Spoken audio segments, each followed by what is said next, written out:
Selamat pagi teman-teman semua, perkenalkan nama saya Tiara Muleni Tugu, NPM 22230099, mahasiswa Universitas Timor, Program Studi Administrasi Negara, Fakultas Ilmu Sosial dan Ilmu Politik. Di sini saya sebagai moderator kelompok 2 akan memimpin jalannya presentasi pada pagi hari ini dengan tema faktor non-rasional dan landasan dalam pengambilan keputusan. Ada dua hal yang akan kita bahas di sini. Yang pertama, pengertian faktor. Menurut Kamus Besar Bahasa Indonesia, faktor diartikan sebagai hal, keadaan, peristiwa yang ikut menyebabkan atau mempengaruhi terjadinya sesuatu.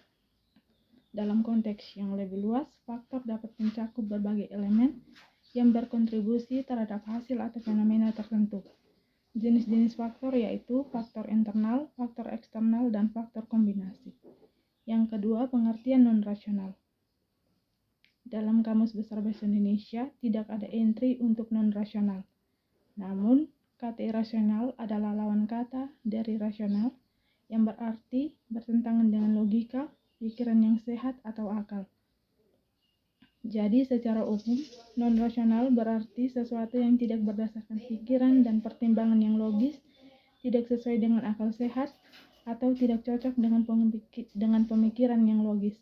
Jenis-jenis tindakan non-rasional yaitu tindakan tradisional, tindakan afektif, tindakan non-rasional berdasarkan emosi, tindakan non-rasional berdasarkan kebiasaan. Perkenalkan, nama saya Febronia Venpa dengan NPM 22230102. Di sini saya akan melanjutkan presentasi di atas. Landasan dalam pengambilan keputusan. Landasan yang dapat digunakan dalam pengambilan keputusan bermacam-macam tergantung dari permasalahannya. George Terry menyebutkan dasar-dasar pengambilan keputusan yang berlaku adalah sebagai berikut. Yang pertama, intuisi. Intuisi yaitu pengambilan keputusan yang berdasarkan intuisi atau perasaan memiliki sifat subjektif sehingga mudah kena terpengaruh, sedangkan yang dimaksud intuisi adalah memperlihatkan apa yang terjadi dari dalam diri manusia. Dengan memperhatikan suara hati dari dalam diri melalui indera keenam. Yang kedua, pengalaman, yaitu pengambilan keputusan berdasarkan pengalaman memiliki manfaat bagi pengetahuan praktis, karena pengalaman seseorang dapat memperkirakan keadaan sesuatu, dapat memperhitungkan untung ruginya, baik buruknya keputusan akan dilaksanakan karena pengalaman. Seseorang yang menduga masalahnya walaupun dengan melihat sepintas saja mungkin sudah cepat menduga cara penyelesaiannya. Yang ketiga, fakta. Fakta yaitu pengambilan keputusan berdasarkan fakta dapat memberikan keputusan yang sehat, solid, dan baik.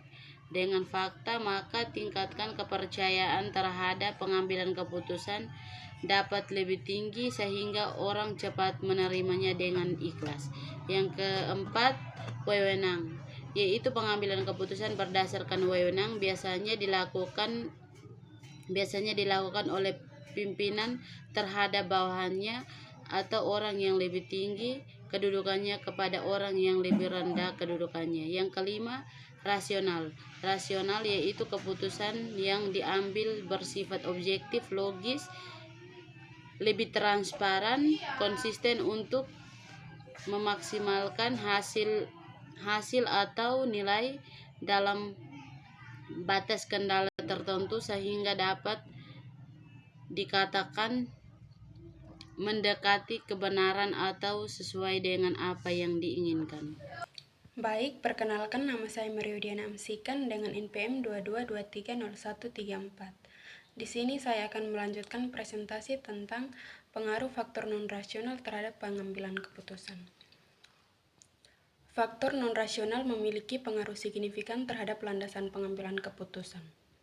Faktor ini meliputi elemen psikologis seperti emosi, bias kognitif, intuisi, dan tekanan sosial yang seringkali membuat pengambilan keputusan tidak sepenuhnya berdasarkan pertimbangan rasional dan analisis logis.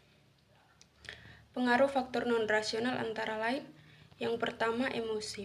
Emosi seperti rasa takut, kecemasan, optimisme, dan dorongan sosial dapat mengaburkan penilaian rasional seseorang, sehingga keputusan yang diambil seringkali bersifat impulsif atau konservatif yang tidak selalu optimal. Emosi juga mempengaruhi cara kita memproses informasi.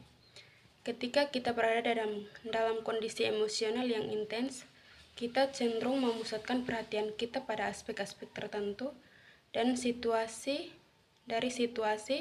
dan mengabaikan informasi yang mungkin relevan. Yang kedua, bias kognitif. Individu cenderung menggunakan heuristik atau aturan praktis yang memungkinkan keputusan cepat namun rentan terhadap kesalahan, seperti bias konfirmasi, encoding, dan framing effect yang mempengaruhi bagaimana informasi diterima dan diproses. Yang ketiga, intuisi dan pengalaman. Dalam situasi ketidakpastian dan keterbatasan informasi, pengambilan keputusan sering mengandalkan intuisi atau pengalaman pribadi yang bersifat non-rasional. Yang terakhir, tekanan sosial dan motivasi non-ekonomi. Faktor sosial dan keinginan untuk status sosial atau prestise dapat mengarahkan keputusan yang lebih mengutamakan keberhasilan jangka pendek dibandingkan stabilitas jangka panjang. Nama saya Valeria Makun dengan NPM 22230135. Baik, saya akan lanjut menjelaskan slide ke-6 dan ke-7, yaitu implikasi terhadap pengambilan keputusan. Faktor non-rasional ini menuntut pengambilan keputusan untuk lebih memperhatikan aspek psikologis dan sosial agar keputusan yang diambil efektif dan adaptif. Secara keseluruhan, faktor non-rasional dapat mengubah landasan pengambilan keputusan dari murni logis menjadi campuran antara rasionalitas dan pengaruh emosional dan sosial yang seringkali sulit diukur secara objektif. Kesimpulannya, sebagai pembuat keputusan, kita harus memiliki kecerdasan emosional.